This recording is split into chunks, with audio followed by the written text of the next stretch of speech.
नमस्कार, YouTube के free coaching channel पर आपका स्वागत है। मैं हूं अभिषेक पांडे और आज के इस वीडियो में हम जानेंगे कि स्क्वायर क्या होते हैं, क्यूब क्या होते हैं, स्क्वायर रूट क्या है और क्यूब रूट क्या है। तो सबसे पहले हम बात करते हैं कि स्क्वायर क्या है। जब किसी भी नंबर का 2 बार हम मल्टीप्लाई करते हैं तो वो उसकी स्क्वायर वैल्यू होगी। जैसे अगर हमसे पूछा जाए स्क्वायर ऑफ 5 क्या होगा, तो हम कहेंगे कि 5 का हम 2 बार मल्टीप्लाई कर देंगे तो जो आंसर आएगा वही हमारा स्क्वायर होगा। ठीक है, तो जब हम 5 का स्क्वायर कर रहे हैं तो इसका मतलब 5 का पावर 2 हो जाएगा। स्क्वायर का मतलब पावर का 2 होना। अब 5 का पावर 2 होने का मतलब ये है 5 का आप 2 बार मल्टीप्लाई कर दो तो आंसर आ जाए 25। तो ये 5 का स्क्वायर हो गया। अगर हमसे पूछ लिया गया कि भाई 10 का स्क्वायर बताओ तो 10 टू द पावर 2 हो जाएगा और इसका मतलब है कि 10 का आप 2 बार मल्टीप्लाई कर दो तो कितना आ गया, 100 हो गया। ठीक है, तो यहाँ पर देखिए कई सारे स्क्वायर दिए गए हैं कि 1 का स्क्वायर क्या होगा 1, उसी तरीके से 4 का स्क्वायर क्या होगा 16, 10 का क्या होगा 100, 24 का क्या होगा 576। तो ये वैल्यूज कैसे निकाली गई हैं, मल्टीप्लाई करके। अगर पावर 2 रहा तो स्क्वायर हो गया, लेकिन अगर पावर 3 हुआ तो उसका मतलब क्या होगा, क्यूब हो जाएगा। जैसे यहाँ पर पूछा गया है कि क्यूब ऑफ 4 क्या होगा, तो क्यूब ऑफ 4 का मतलब क्या है 4 टू द पावर 3। अगर पावर 3 हुआ तो इसका मतलब वो क्यूब है। अब 4 का पावर 3 है, इसका मतलब 4 का कितनी बार मल्टीप्लाई हो गया, 3 बार हो गया। तो 4 का जब 3 बार मल्टीप्लाई किया तो आंसर आ गया 64। तो अब हमें क्यूब और स्क्वायर में अंतर समझ में आ गया। फिर से मैं रिपीट कर दूं, अगर किसी भी वैल्यू का पावर 2 होगा, जैसे x का पावर 2, तो इसका मतलब क्या है कि वो स्क्वायर है। और अगर x टू द पावर 3 हो गया, अगर किसी भी चीज़ की पावर 3 हो गई, इसका मतलब वो क्यूब है। अगर पावर 2 है इसका मतलब उसका मल्टीप्लाई 2 बार हुआ, और अगर पावर 3 है इसका मतलब इसका मल्टीप्लाई 3 बार हुआ। ठीक है,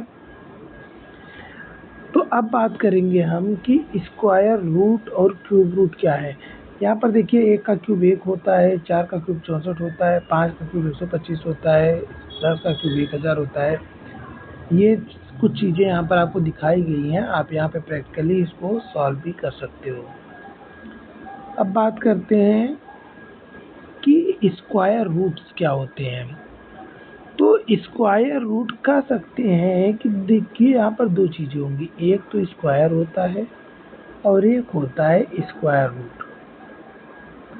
स्क्वायर रूट, अब समझते हैं कि स्क्वायर क्या है, स्क्वायर रूट क्या है। हमने कहा कोई वैल्यू है, सपोज 5, इसका स्क्वायर क्या हो गया, मतलब 5 का पावर 2। ठीक है, इसका मतलब क्या हुआ कि किसी भी नंबर का 2 बार मल्टीप्लाई कर दो तो आंसर कितना आ गया 25। तो इसका मतलब कि अगर किसी भी वैल्यू का स्क्वायर क्या होता है कि किसी नंबर को उतनी बार मल्टीप्लाई कर दो तो उसका स्क्वायर है, 2 बार मल्टीप्लाई कर दो तो। अब इसकी पहचान स्क्वायर की क्या थी कि जो पावर होती है वो 2 लिखा रहता है। लेकिन स्क्वायर रूट क्या है, स्क्वायर रूट की पहचान ये है कि ये एक इस सिंबल में वैल्यू रखी रहेगी। जैसे अगर कोई हमसे पूछे 25 का स्क्वायर रूट बताओ, तो इसका मतलब ये है कि वो कौन सी वैल्यू है जिसमें उसको 2 बार मल्टीप्लाई कर दे तो 25 आएगी।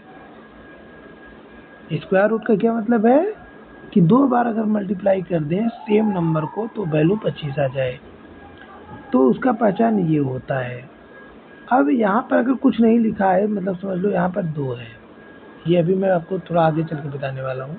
फिलहाल अभी आप समझिए कि एक प्लेन सिंबल है। अब इसको सॉल्व करने का तरीका ये है कि हम इसको इसी तरीके से रखेंगे स्क्वायर रूट को। अब ये जो 25 है इसको हम क्या करेंगे, मल्टीप्लाई कितना लिख सकते हैं 5 इंटू 5। अब इसका हम एक पेयर बना लेंगे, तो कितने का पेयर बना 5 का, तो वही वैल्यू हम सीधे सीधे बाहर रख देंगे, तो यही हमारा आंसर हो जाएगा। तो यहाँ पर देखो 5 का स्क्वायर 25 था, तो 25 का स्क्वायर रूट क्या हुआ 5 हुआ। तो एक तो ये अंतर है स्क्वायर और स्क्वायर रूट में।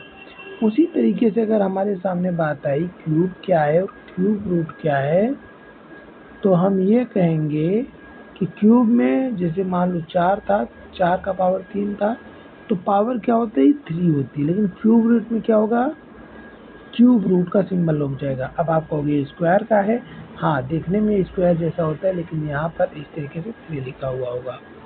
अब मैं एग्जांपल लेता हूँ 64 का, क्यूब रूट कितना आएगा। तो जिस तरीके से स्क्वायर में किसी सेम नंबर का 2 बार मल्टीप्लाई करने पे जो रिजल्ट आता था वही उसका स्क्वायर रूट होता था, तो उसी तरीके से यहाँ पर जब वो कौन सा नंबर है सेम नंबर जिसको 3 बार मल्टीप्लाई करें तो 64 आ जाएगा, वही उसका क्यूब रूट हो जाएगा। तो अगर इसको सॉल्व करने के लिए हम क्या करेंगे, इसका फैक्टराइजेशन करेंगे। फैक्टराइजेशन कैसे करते हैं उसको मैं अभी आपको बताता हूँ। फिलहाल अभी हम नॉर्मली ये मान लेते हैं 64 को हम इस तरीके से लिख सकते हैं, 3 बार मल्टीप्लाई किया तो 3 का जोड़ा बनेगा। पीछे स्क्वायर रूट में 2 का जोड़ा बन रहा था, लेकिन यहाँ पर 3 का जोड़ा बनेगा, तो वैल्यू आ गई 4। तो ये हमारा हो गया आंसर। तो ये ध्यान देने वाली बात है कि जब पावर 2 था तो 2 का जोड़ा बन रहा था स्क्वायर रूट में, पावर 3 है तो क्यूब रूट में 3 का जोड़ा बन रहा है। ठीक है, तो अब बात करते हैं स्क्वायर रूट की। हमने सिंबल वगैरह के बारे में आपको बता दिया, और ये देखो जो इस तरीके से स्क्वायर रूट है ना, इसको हम इस तरीके से भी लिख सकते हैं b⁴1/2। ठीक है, ये याद रखना। अगर ये क्यूब रूट होता b का क्यूब रूट तो इसको हम लिख सकते थे b⁴1/3, ऐसे लिख सकते थे। तो जो स्क्वायर रूट है इसको निकालने के 2 तरीके हैं। पहला तरीका है प्राइम फैक्टराइजेशन मेथड, और एक दूसरा तरीका है जो कि है डिवीजन मेथड। तो अभी हम पहले प्राइम फैक्टराइजेशन मेथड पे आते हैं।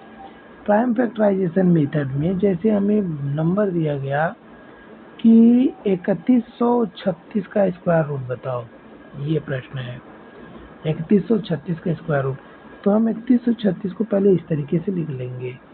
इसको लिखने के बाद हम कॉलम इस तरीके से बना लेते हैं। मैं आपको खुद से करके दिखा रहा हूँ। 3136 था, थोड़ा मैं इधर साइड में लिख रहा हूँ, 3136 था।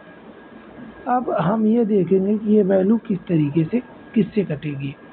देखो इसके लास्ट में 6 है, तो अगर लास्ट में 6 है तो ये वैल्यू 2 से कटेगी।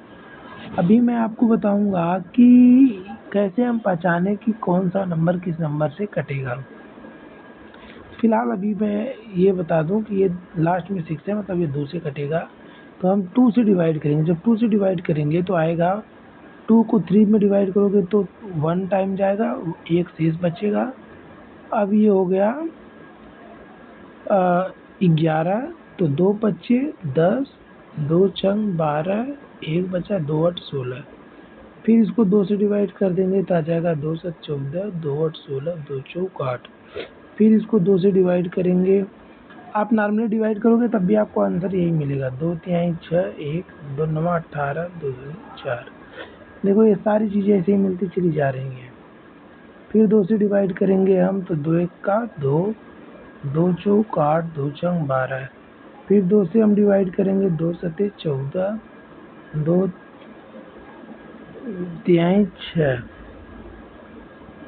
392 के बाद 196 था, ये 196 है, तो 2 9 18, 2 8 16। तो देखो ये जो मेरी वैल्यूज आ रही हैं वो इसी तरीके से आती चली जा रही हैं। तो जब आप ऐसे डिवाइड करते चले जाओगे तो ये जो सामने की तरफ वैल्यूज लिखी हैं आप उनको मल्टीप्लाई करके लिख दोगे। तो जब आप मल्टीप्लाई करके लिख दोगे, जैसे मान लो स्क्वायर रूट में था तो मल्टीप्लाई किया तो हो गया 2 × 2, ये पूरी वैल्यू बनी।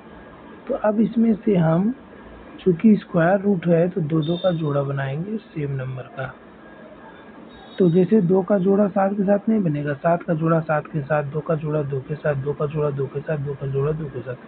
अब एक एक बार उन वैल्यू को हम बाहर कर लेंगे। एक बार 2 इसका, एक बार 2 इसका, एक बार 2 इसका, एक बार 7 इसका लिया, सबको मल्टीप्लाई कर देंगे, आ गया 56। तो ये हो गया हमारा आंसर।